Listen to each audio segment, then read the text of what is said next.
आप उत्तराखंड क्रांति दल आपने ज्वाइन किया जीतने के बाद। जी। अक्सर लोग पहले जीतने के बाद राष्ट्रीय पार्टी की ओर रुख करते हैं, लेकिन आपने अपनी क्षेत्रीय दल चुना है, क्या कारण है? देवप्रयाग में आपने देखा कि शराब का जो ठेका उसका विरोध हो रहा है, और वहाँ की जो जिला पंचायत है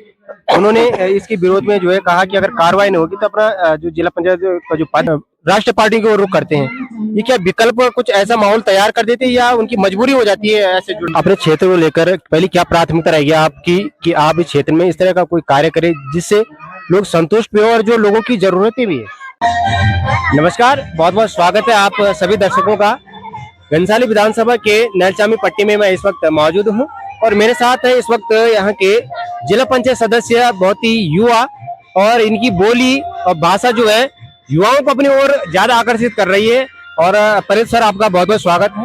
धन्यवाद। मैं आपके चैनल को धन्यवाद करना चाहूंगा। लगातार जिस प्रकार से आपने एक मुहिम के तहत और लोकतंत्र जो चौथा स्तंभ का जो आप काम करते हैं बहुत सटीक काम करते हैं, उसके लिए आप धन्यवाद के पात्र हैं। आप उत्तराखंड क्रांति दल आपने ज्वाइन किया जीतने के बाद। जी। अक्सर लोग पहले जीतने के बाद राष्ट्रीय पार्टी की ओर रुख करते हैं, लेकिन आपने अपनी क्षेत्रीय दल चुना है,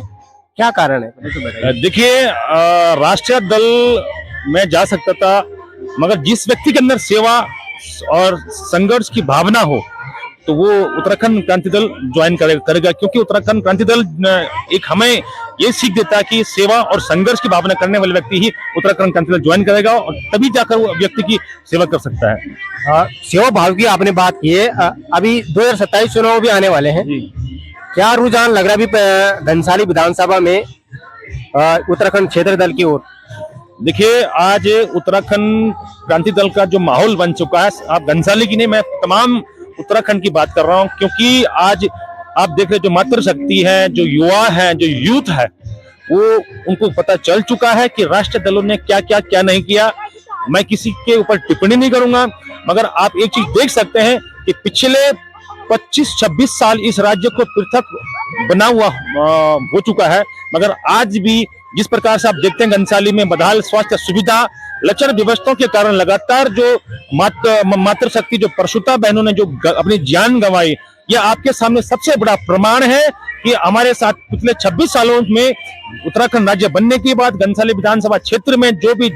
राष्ट्रीय दलों के जो भी जनप्रतिनिधि आए, उन्होंने घनसाली की जनता के साथ छलावा किया और घनसाली की जनता के साथ लूटपाट किया। देवप्रयाग में आपने देखा कि शराब का जो ठेका उसका विरोध हो रहा है, और वहाँ की जो जिला पंचायत है उन्होंने इसके विरोध में जो है कहा कि अगर कार्रवाई नहीं होगी तो अपना जो जिला पंचायत का जो पद है वो इस्तीफा दे दिया था। इसको लेकर क्या कहेंगे आप?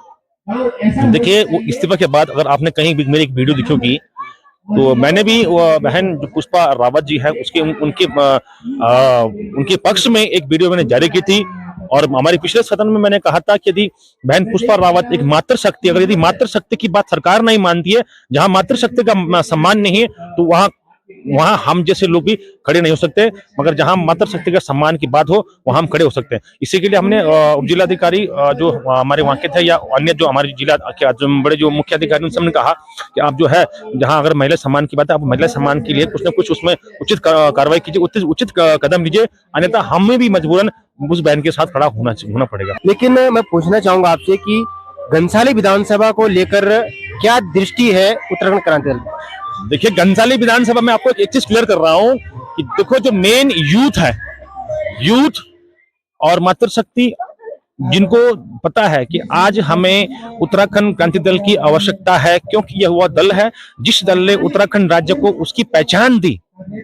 और कहीं ना कहीं आने वाले वक्त में घनसाली को जो है उत्तराखंड क्रांति दल ही घनसाली की पहचान दिला सकता है। ये भी तो एक जीतने के बाद जो है कि राष्ट्रीय पार्टी की ओर रुख करते हैं, ये क्या विकल्प कुछ ऐसा माहौल तैयार कर देते हैं या उनकी मजबूरी हो जाती है ऐसे जुड़ना पार्टी में, या उत्तराखंड क्रांति दल में रहकर भी विधायक तो काम कर सकते हैं? देखिए, मैं आपको एक चीज क्लियर कर देता हूं कि ये आपके कई लोग कहते हैं कि आप उत्तराखंड क्रांति दल जो अगर कोई विधायक बनता है या कोई सीटें निकलती हैं, वो निकलने के बाद उसी पार्टी की तरफ होती है, जिसको देखो होता क्या कि जो सत्ताधारी पार्टी है उसकी तरफ रुख नहीं, उसके साथ मिलकर कोलैबोरेट करके काम करना होता है। यदि अगर मान लीजिए अगर पूर्ण बहुमत से अगर उत्तराखंड क्रांति दल अगर आ रही है, तो हमें ऐसे किसी की बैसाखियों की आवश्यकता नहीं है, मगर इस समय का जो माहौल बन रखा है तमाम उत्तराखंड में 70 की 70 विधानसभा में उत्तराखंड क्रांति दल जो है बढ़ चढ़कर हिस्सा लेगी और अपनी भागीदारी पूर्णता दर्शाएगी, और कहीं ना कहीं आप देखना कि उत्तराखंड क्रांति दल जो है सरकार भी बनाएगी।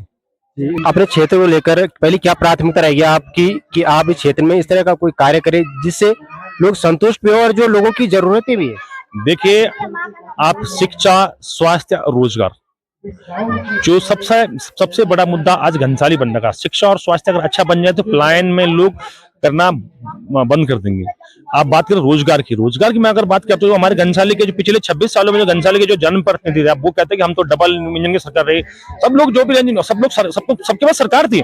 मगर उन्होंने क्या कुछ नहीं किया। यदि अगर वो लोग चाहते, कोई अगर घंसाली में कोई बड़ा कुटीर उद्योग लगाते, कोई बड़ी इंडस्ट्रीज लगवाते, कोई बड़ी मतलब कोई शिक्षण संस्थान खुलवाते, कोई बड़े हॉस्पिटल खुलवाते, तो कुछ ना कुछ घंसाली का पलायन रुक सकता था। अब मान लीजिए कि मैं बात करता हूँ टीएचडीसी के, अगर हमारे जो घंसाली के जो पिछले 26 सालों से जो भी जनप्रतिनिधि थे, यदि टीएचडीसी के माध्यम से घंसाली में एक सुपर स्पेशलिस्ट हाईटेक अस्पताल खुलवाते हैं, तो कहीं ना कहीं आज घंसाली की जनता जो जिस प्रकार से बदहाल स्वास्थ्य सुविधा लचर के कारण से लोग पलायन रुकता। यदि हमारे जनप्रतिनिधि चाहते हैं टीएचडीसी के माध्यम से घंसाली विधानसभा के तमाम क्षेत्रों में कहीं ना कहीं अच्छे एजुकेशन सेंटर खुलते, कोई हाईटेक एजुकेशन सेंटर खुलते, तो कहीं ना कहीं घंसाली में पलायन रुक सकता था। यदि हमारे जनप्रतिनिधि चाहे तो आज पूरे देश में सीएसआर फंड के माध्यम से कई सारे संस्थान, कई सारे शिक्षण संस्थान, कई सारे एजुकेशनल संस्थान खुल सकते थे, और जिसके कारण से पलायन रुक सकता था। मगर क्या करें, तो हमारा दुर्भाग्य है कि हमें ऐसे जनप्रतिनिधियों के साथ हमें रहना पड़ता है।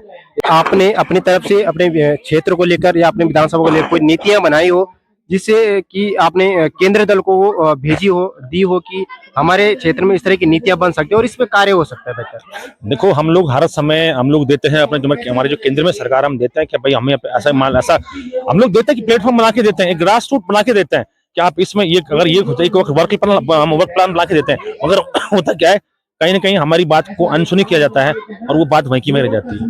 हाँ, ये था कभी भविष्य में अगर घंसाली की जनता अगर हमें कभी समय दे या मौका दे कि ताकि हम अपने आप को प्रेजेंट कर सकें, घंसाली की जो समग्र जो जन विकास की जो भावना रखने वाला व्यक्ति है, उसको अगर थोड़ा मौका दे, तो कहीं ना कहीं हम आने वाले समय पर घंसाली को सही दिशा और उस दिशा में लेके जा सकते हैं। बहुत बहुत धन्यवाद। धन्यवाद। हमारे साथ अब तक बात कर रहे थे नैलचामी के जिला पंचायत सदस्य जो हाल ही में उत्तराखंड क्रांति दल इन्होंने ज्वाइन किया है। बहुत बहुत धन्यवाद और वीडियो आप शेयर जरूर करें।